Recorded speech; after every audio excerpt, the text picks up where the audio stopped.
Now, this one I'm really keen to get your thoughts on because it's all about mindset.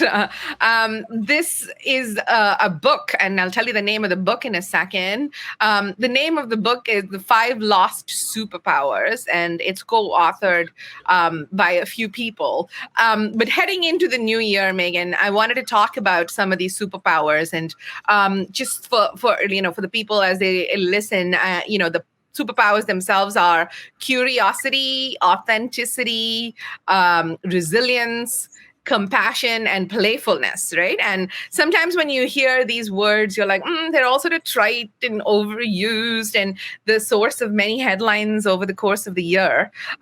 So talk to us about these sorts of superpowers and how, like I said, heading into a new year, whether you're a resolutions person or a goal or a vision or, word of the year or whatever it is, you're excited for a reset and a fresh start. And I'd love to hear from you on your thoughts around those superpowers. Well, they sound like kind of, the old right brain heavy kind of superpowers. The only one they didn't include was intuition. I don't think. Yeah. That was one that there was no intuition. No. And I think we really are called upon to use our compassion. Like we are almost compassionate out a bit because of the COVID, I would say. Yeah. So I'm really work on that. But I think authenticity, of course, everybody's hating that word now, authenticity. It's true. It's been overused. Right? Totally overused. Yeah. But at the same time, it's completely relevant. It's such an important thing to be authentic. And really, I don't know, can we find another word? But that I think is one of the most important. Real, I guess. Real.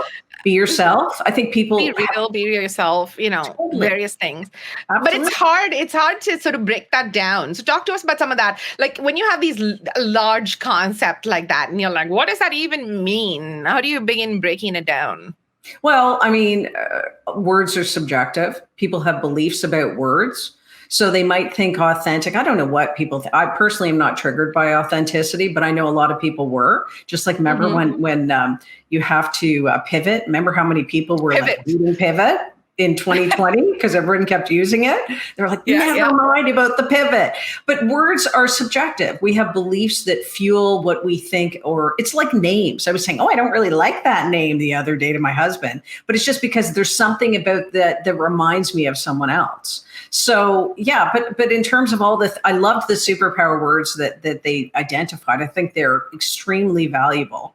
And I think curiosity was one of my favorite ones because we talk about curiosity all the time, and it's easy enough to get like hung up on things like research in the marketing field and be like, research is such a dry, boring, hard sounding thing to do. But at the root of all research is curiosity. It's like, how do you do this? And, what can you teach me? And I think just tapping into those like human words as opposed to these very like business words, I think you can connect better with the emotion under it. Well, and when you scroll down, the last one was playfulness. Yes. The last one was playfulness. And I was sort of thinking about that in terms of the more traditional world. Like, how would you define that word? And I think you and I were talking about it being maybe a sense of humor. Like so for me, I always try and find the fun in everything. Even when I was a little kid in school and it was the most boring subject, somehow I would try, and I always give this advice to my kids, try and find the fun in it. Where's the fun? How can you have fun? I mean, what is life without having fun?